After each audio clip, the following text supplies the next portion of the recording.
Welcome to the Rex Andrews Show. If you are tuning in for the first time, welcome to the conversation. Glad to have you. If you are a return listener, I just want to say thank you. And the reason I want to say thank you is because in the last week, we have learned that the show, this podcast, is now in the top 10 fastest growing podcasts. And that's pretty exciting because there's over 1 million podcasts in the iTunes store. So thank you. And it also is a big thank you to our guests. We have great guests, great stories, great people. So it's a lot of fun. All right, a little bit of house cleaning before we get started here today. We would ask you to always subscribe no matter where you're listening to this. So if it's on social media, YouTube, those channels, on the any of the 23 different podcast distribution points, please subscribe, please comment, and join the conversation. All right. So got that out of the way. Oh yeah, of course, one last thing. Don't forget to go to the website, rexandrewsshow.com. Check out, you can listen to the podcast there. The episodes are all live. And you can check out the other interesting things and fun things that we're doing as the podcast and show. Okay, today I'm excited about this guest. It's a lot of fun. You know, when we're booking guests, we look for interesting people, interesting stories, some sort of unique thing going on. And so we found one of those today. I'm excited about this because just 11 months ago, I became a grandparent for the first time. Now, I'm pretty sure none of you have a grandson that is as cute as mine. I'm going to do a little shout out to Nolan today. But I'm going to bring in and introduce our guest today. It is Suzette Perez Tate. And she is the genius behind the modern day grandparent, co-author, doing some exciting things. So welcome to the show, Suzette. Thank you. Thank you so much for having me here. Glad to have you on with us. All right, now we're going to dive into this modern day grandparent because I've got to learn to see if I'm fitting into the behaviors I'm supposed to be doing, okay, and the content. And, you know, it's crazy. We've seen over the last few days, and we're recording this in early March of 2021. And I was appalled because we saw recently that people are poo-pooing the Dr. Seuss books. And I'm like, are you kidding me? Those are kids' books. So it's a crazy world, but I know you're not crazy. So to get this started, we want to know the human story. Okay, so the human stories are just as interesting as the content we talk about, the things that we're focused on. So, you know, Suzette, what I'd like you to do for us is to dial back and give us a little bit of history on Suzette. You know, where'd you grow up? What was your family dynamics, siblings, parents, those types of things, because all of those are contributors to who you are today. So we'll do a little bit of history on Suzette, and then we'll jump into the modern day grandparent. So take it away, Suzette. Give us a little bit of Suzette. Sure. So I was born and raised in Southern California. I have siblings. It's a family of 6, my parents and my siblings and I. And my parents moved us from East Los Angeles in the early 70s to a small town called Diamond Bar. Okay. They wanted to get us kind of an advantage and a good start in life, you could say. And this town was just slowly developing. Okay. And so we had, you know, our house was being created across the whole town. That's what was actually happening here. So it's a suburban area. We, you know, had soccer, football, baseball on the weekends, and just a regular family home life. My parents were both Mexican American, and when they moved us to this town, though, they did not speak Spanish to us. They themselves spoke Spanish, but so my journey is that I am Hispanic, but I do not speak Spanish. Okay. My mother told me later in life that it's never too late for me to learn, and she's absolutely right. That's good. That will be a goal of mine for sure. So you're one of 4. Where do you land in the picking order, and then what are the dynamics of boys and girls? Sure. So I am the youngest of 4. Okay. 5, 6, and 7 years younger than my siblings. I have it's my brother ahead of me. That's 5 years older. And then my sister is 6 years. And then my oldest brother is 7 years older than me. Fantastic. So growing up as kids, it sounded like you had a pretty suburban lifestyle. Were you the typical family where the kids were pretty close, or were there any odd dynamics with your siblings? So we were close, I'd say, and we actually didn't have a lot of money. So for my parents to be able to invest in this small town for us to have these advantages was great. But I would have hand-me-downs. Food was, we had it, but it wasn't always so available. We struggled a little bit, but I think that's what made me, definitely who I am today. Sure. Because I knew that I had to work hard if I wanted something. I knew that I had to work hard. As a young girl, probably 7, 8 years old, I would go to my neighbor's house to see if I could mow their lawn. If they're gardening, I would help them pull weeds, babysit. I knew that I had to earn it to get it. Well, based on today's things in our culture, sounds like you didn't just have piles and piles of privilege poured on you. No, I didn't. I saw it, because we were kind of immersed in that, Sure. in the suburban area there. We definitely had it. So it was good for me to see because it let me know what I wanted, what I needed to earn to get. Well, I'm a consumer and study of biographies, and I can tell you, I would say just about 99% of the biographies and human stories, the people I interview, success is always bred out of struggle and having to work for things. I wish that more people had higher value on work, but that's another conversation for another podcast for another day. So, so did you end up going to school there? Did you? What happened after high school? Sure. So actually, I'm gonna kind of just back up. During high school, I actually had my daughter at 16 years old. 16, wow. Yeah, so I did have her young. My parents, my father was working in construction, and he had retired from that, and then he got into real estate. Wasn't really good at it, so the money still wasn't coming in much. Yeah. My mother started to work, and this is probably when I was in my junior high age, and so she started working at a cleaners. And again, I'm 5, 6, 7 years younger than my siblings, and so a couple of my siblings had already moved out of the house, and by the time I was in high school, and I did have my daughter at 16. My parents were so supportive. They didn't shame me. Right. They allowed me to still be a student in high school. My last 2 years of high school, I actually did homeschooling, which was, in hindsight, that was great for me because I had to sit down, I had to study, I had to learn, and I had to focus because it was only me okay. And, the work that I had to read through. And then right after high school, I wanted to continue. I never wanted to stop doing things. So I immediately went into a trade school for electronics. Fantastic. Yeah. And then after that, I struggled a little bit in finding the work that I wanted to in that field. So I got into what is kind of recession proof, and that's collections. I did that for a few years. It's pretty good to help you with your negotiation skills. I'll tell you that. Now, wait a minute, Suzette. I'm sorry, but you're far too nice to be a collector. Well, it's funny that they would tell me that actually in the office. They're like, I thought you were sitting there on personal calls, and then they'd see the money coming in. And so right. They didn't know how I did it either. Oh my goodness. Yeah. That industry has basically some reputation of people that are pretty rough. Yeah. Unless you were really good at turning it on and off when you left the office, right? So anyway. Right. Well, that's great. So you started off as a very young mother then. I did. And like I said, there was, with my family dynamic, everyone in the household, because eventually, siblings moved back in and out. Everyone was my daughter's parent.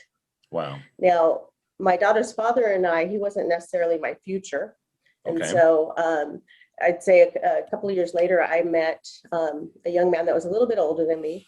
And today, 30 some odd years later, it's my husband. Oh, fantastic. So well, we do have a blended family. Things are always what they are. So he brought some kids to the marriage then? He did. So we had what I call at the time his, hers, and ours. Okay. So we had our blended family there. And, later on, as our kids grew, they had children of their own. And so now I have a total of 5 grandchildren. Wow. One of my grandchildren, Charlotte, who I'm the closest with, and, we talk day to day. She's out of state, she's in Arizona, but we managed to, with technology, we're able to keep in touch daily with each other. Stay in touch.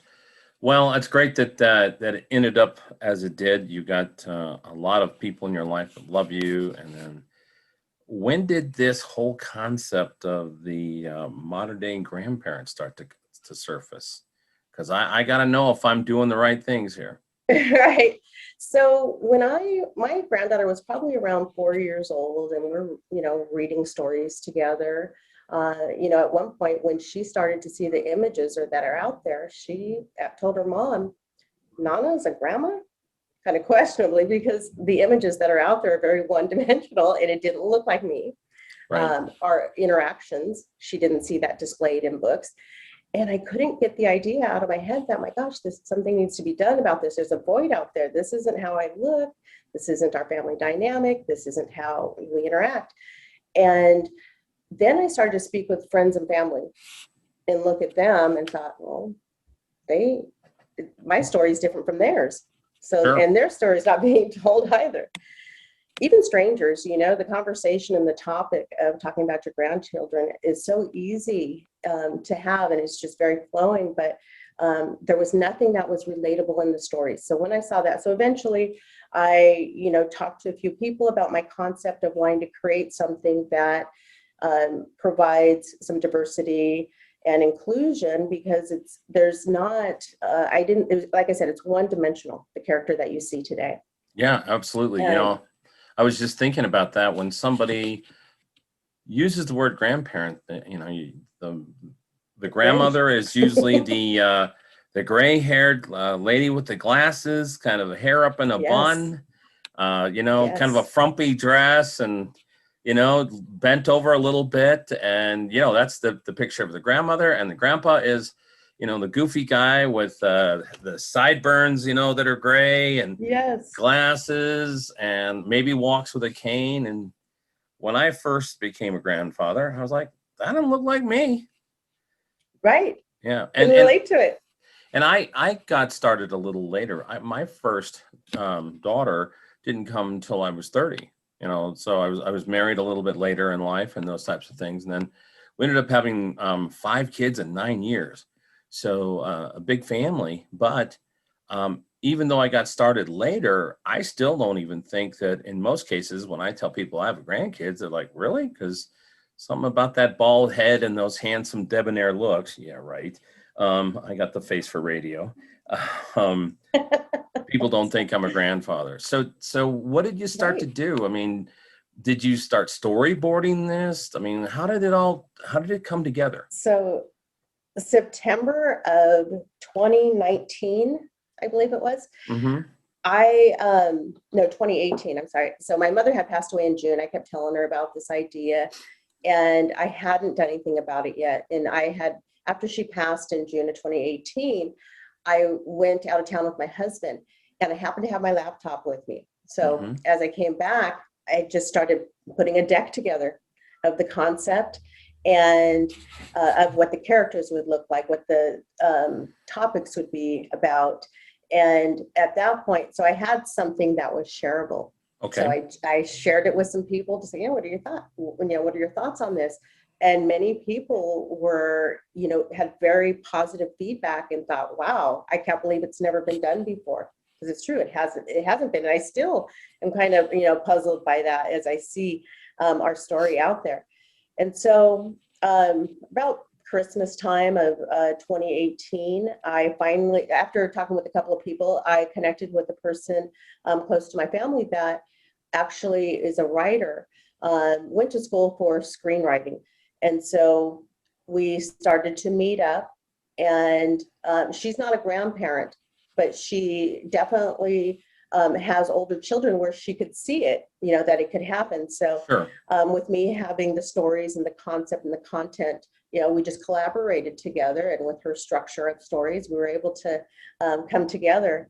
And we had so much passion with what we were doing we had to split our first book into two. Okay. So we already have the second story. Second story. And that one's Wow. almost done. Okay. Yeah, and it'll be out there. And we had started the third already while we thought we were finished with the first one, but actually it was, the first two. So I think you've got a copy of your book there. Show us. Can you show us the cover there real quick? I do. Okay. So this is called The Grands, The Race. Okay. And the reason why it's called The Race is these ladies up here that are all grandmothers, they're, best friends that run a charity race every year. So through the course of this charity race, what you do is you're able to learn about each grandparent and then their family dynamics. Initially it was, like I said, it was about myself, and I couldn't relate to the stories, and my granddaughter couldn't relate to them when they talked about, grandparent either dying or that they're sick, you're going to visit them. So in speaking with other people, I wanted to make sure that I included, all these other characters, and I call it the Grands because it's open to our story in our series where we can open it up to grandfathers, great grandmothers, great grandfathers, aunts and uncles that are great aunts and great uncles. And in this story, what I've done is we put some questions in there, so it's thought provoking. Okay. And engaging for the readers to have conversation, have that dialogue with each other, and to learn a little bit either more about each other or to be able just to relate to the story. And if they don't relate to, let's say, one of the characters and their family dynamic, they will know somebody. They will definitely know somebody that has that dynamic, because it was important for me to make sure that we added different family dynamics, because that's the reality. That's what's out there. So is the book aimed as an adult book, a youth book, a children's book? Where do you aim your book readership? This series is a children's, Okay. It's a children's book. That's what I thought, but I just want to make sure. Okay. Yes. Now, where's your book distributed? Are you on Amazon, or where are you at with your book? Currently we are on Amazon right now, and we just launched this December of last year. During the pandemic, we were able to still complete everything, Get it up. It's quite the process. We stopped meeting up personally with each other, and we started doing things, through Zoom, through just calling, each other, and doing everything remote. So did you have to hire an illustrator, or were one of you a artist? So yes, we did actually hire. I went through about 5 of them before I landed on how I wanted the characters to look and feel. Okay. So I did. We did hire an illustrator through that process, and then we had to go and hire an editor. Yep. Well, people don't understand. I've worked with several authors over the time, and people don't understand the dynamics and the work that it takes to write a book. People think you're just going to start writing it out. Well, a book's a product, just like this podcast, yes. It's a product. And so in order to have a successful book, you actually have to sort of put things in certain orders and formatting and all those kinds of things. It's not just, I'm putting my ideas together, slapping it together and tossing it over the wall. So I'm sure that was an eye-opening experience for you. It was. We were both very green to the process in the structure with the writing. Like I said, my co-author does have, a lot of those techniques, which was great. But you also become, when you start to set the profiles up for each character, you start becoming very connected with them too. And, and their journey through this and how your story evolves. Now, and understanding when getting prepped and getting you booked and stuff, you've worked a lot on diversity in your book.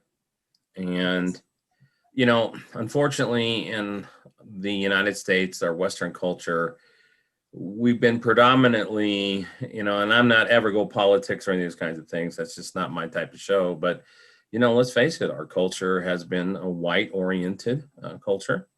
Families are not like that. You have lots of blended race families that can make up of all different kinds of colors. You have people who are adopting kids and I've been married a couple times, and, so there's a lot of dynamics to a family today. So it's exciting to see that you've worked on the image and persona and perception of what grandparents look like. Yeah, and that was really important for me, to make sure that families can see themselves Right. in these stories. And like I said, there's different family dynamics. There is, and it's a way, we are very cautious in the way that we approach it and the way that we display it. We want to be very kind about it. Mm-hmm. We have a grandchild that is living with his grandparents as their mother is away. Yep. And we have, the, I guess a traditional one with, your father or your grandma and grandpa. One of them is also divorced, Okay. and their family lives with Mm-hmm. the divorced grandmother. Another grandmother is a widow. So that's really smart. Now, have you, in your ongoing ideas and books, have you included anybody with, let's say, and you don't want to say it's handicaps because that's not the right word, but disabilities? So maybe people in a wheelchair or blind or deaf. Have you started to go down and expand your diversity that way also? Not in this particular book, but we are definitely talking about that, because what I want to talk about is, my mother had cancer for 10 years. And Wow. what it taught me with, if you think about a disability, it's more of people living with this. I've had 3 spine surgeries. So I do want to do a book that's very careful in talking about things that people are living with, even with, things like diabetes, Sure. cancer, had a stroke. But is recovering from it. It's grandma's still, still grandma, and you're still able to do stuff because maybe you've recovered from that stroke. So I want to do it with more of a positive spin, or showing children that, they can be comfortable about it, that their grandparents are living with these things and that they're able. Well, I think what's interesting opportunities for you is there's all kinds of family configurations. I mean, gosh, you could even get into the point where someone's incarcerated, or, someone's serving overseas in a war or the military, or, there's just tons of We have one that's in the Navy. Yeah, in the Navy and stuff. We do have a family where the father is in the Navy. That's and great so they're to living hear. with their grandmother. That's great to hear. So how's the reception of the book been? Very positive. We actually went through, when you talk about like our process with the book, we went through, there's 3 ways to do it, probably more, but 3 that I know of, where you can go through and self-publish yourself. Mm-hmm. You can go through a traditional publisher, that comes along, and then your royalties go there, or you go through somebody who's called an independent publisher. And that is who we went through Kate Butler Books. And she was great with helping us. The reception's been very positive. I will tell you, another thing that I'm learning from this is the marketing. Yes. It's a lot of work. So I have my regular daytime job, right? Which I've been there, just celebrated 27 years with the same technology company. And then I have school where I recently graduated just last year with my bachelor's, and I'm working on my master's now. So I have, with all of that, and then the marketing, I could never say that I would have been prepared for what I was in for. So I'm enjoying it. And actually, there's videos that I have out there. I've gotten into different facets of the marketing part of it, and the part where it's, and people are enjoying that part as well, because I've done videos where, I'll wear the wig that you're talking about, the hair, the traditional grandmother with a gray hair bun on their head. And, I take it off to show that this is how I grand, is what I say in it. Well, that's great. Well, one of the things, anybody that creates content, I don't care if it's a book, a website, a podcast, anything out there, everybody thinks, wow, I've got this ingenious ideas and it's going to be great and everybody's going to love it. And you show it to your friends and your family and they love it and it's great. And then there's this pregnant pause and everybody expects it to just take off. Well, is it just some sort of karma of the universe? Well, that doesn't happen. In this day and age, especially this day and age, where we have so many content choices, because a book's content, website's content, social media's content, stuff. You've got to do a lot of marketing, and it's not work of the weary. I mean, it literally is a lot of work. And I work with a lot of podcasters to help them grow their podcast just because I have a big marketing background and an online marketing background. And there are just so many of them that are just think, well, I've got great content. People should just find it. And I just look at them and I tell them, look, if you have the world's best hamburger, but only your friends and family know about it, you don't have the world's best hamburger. You have the best hamburger among your friends and family. That's a great statement. Yeah, that's right. It stays there. And so, even what I do here, and not that it matters, we market each episode like it's another book or another product because it really is and stuff. And so it's an enormous amount of work. And I understand that perspective because so many people are misguided. The content creation is one thing, and I'm not saying that's easy. I'm not saying that's the hardest, but it's equally difficult and time consuming to do all the marketing. Mm-hmm. Absolutely. If you stop, it stops. That's right. That's right. Yeah. I had a guy, because I have a radio background, and in radio, you pretty much, on a schedule, you're going to go every weekend, right? And he asked me if it was okay if he took a break between seasons and took time off. And I said to him, if you do that, who's going to steal your audience while you're gone? Right. That's like telling, like, Coke's going to stop making Coke. If Coke stops making product for the next 3 months, don't you think Pepsi's going to earn a lot of Coke users? Yeah, absolutely. And so people are just crazy about that. So, you're exactly right. If minute you stop, it stops. And so it's a constant push. But there are moments where it does have tipping points and people get momentum and you have large gains of that stuff. But it's like pushing a big, huge snowball uphill. That's a lot of work. It's a lot of work. Yeah. Yeah, I don't think anybody could really prepare me for how much it is. I believe in it, that much though. And it was definitely a void it's not out there right now. And so, I'm really, excited for people to get this into their homes and embrace it and feel happy and be able to relate to it. That's my biggest thing, is that people have stories out there that they can relate to as a grandparent. Well, I'm sure you've thought about this, and but the thought came to me. Have you started working with any school districts and stuff like that to be able to get the book into their libraries and places? Because goodness gracious, that's a message a lot of kids need to have access to. Absolutely, yes. And my co-author and we are actually in the process of that now. That's definitely our long list of places that we're looking at right now. Well, I knew you already had that idea. It was just it just pops up because most of my questions that come up in these interviews are just things that pop into my head.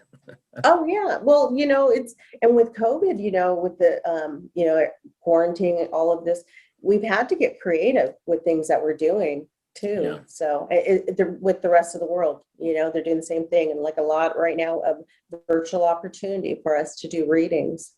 Yeah.